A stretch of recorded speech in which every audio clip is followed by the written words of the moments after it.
Nah, siapa nih yang di sini besok itu bulan Maret itu tuh bingung mau laporan SPT-nya gimana ya.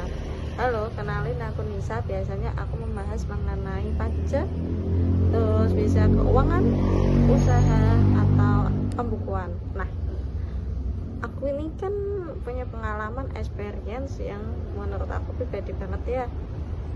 Waktu itu aku tuh bingung, aku gak punya kartu NPWP, and then waktu itu gaji gak seberapa lah ya, gak dipotong juga karena kan masih di bawah GPTKP.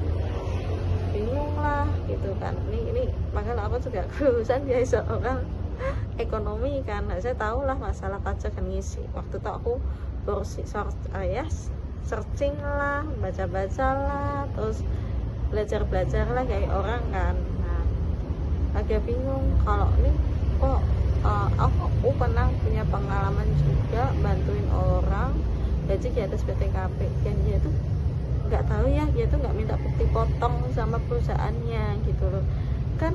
Akhirnya aku mintain, kamu bisa kok, kamu dipotong gajinya karena kamu bayar pajak ya di perusahaan itu gitu kan. Maksudnya pajak gini, maksudnya perusahaan itu udah bayar pajak ke kantor pajak gitu loh, jadi dia hanya tinggal ngeklaim aja gitu kan. Bisa kok lah. Ternyata tuh aku kayak yang berpikir kayak sepenting ini kayak aku tuh bisa belajar pajak gitu, karena untuk aku sendiri, untuk laporan besok SPT ku sendiri PPh 21 tuh aku juga bisa belajar, apalagi menggunakan Cortex gitu kan. Itu effort banget sih karena harus belajar menggunakan sistem gitu kan. Nah, sistem itu kan diperbarui terus ya sebenarnya bagus sih. Pemerintah Indonesia adalah menggunakan Cortex-nya adalah buat pembukuan itu menjadi lebih satu kan.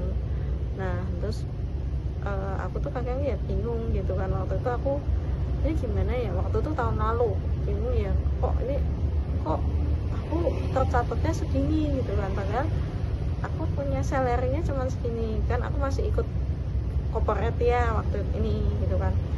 Terus waktu itu kata Casey ternyata salah. Akhirnya aku ya dibantu oleh helpdesk-nya sana, kantor pajaknya. Ternyata aku mikir gini, ternyata ya penting banget kita tuh punya pembukuan pencatatan pajak sendiri dan nggak bergantung kepada orang lain gitu. Kita punya ini loh catatan aku gitu loh, ibaratnya aku nggak segini loh, ini loh buktinya, kayak ya alhamdulillahnya kayak gitu sih buat experience aja, buat pengisian SPT PPh 21 buat teman-teman itu. Ketika kalian punya bukti potong itu disimpan teman-teman, jadi jangan dibuang atau apa, karena kalau misalnya orang yang bisa lebih dari PTKP itu tuh bisa diklaim, bisa untuk pengurangan kalian bayar pajaknya itu ke kantor pajak itu berapa gitu kan. Kalau aku kan kasusnya masih gitu apa ya namanya yang di bawah PTKP.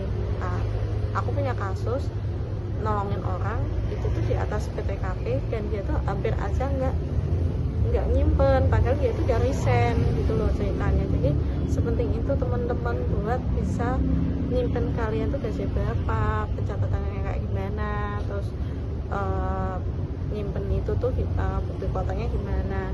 Nah, BTW aku tuh juga modifikasi juga template PPh 21 tuh untuk banyak pegawai juga, jadi nggak, kalian yang punya usaha juga nggak ribet kan. Itu tuh aku modifikasi juga kok, nggak ya bisa dipakai untuk semua orang gitu, umum lah aku gitu. Aku nggak modifikasi juga, bisa kalian link di sini ya aku ini ya. See you next time, bye bye.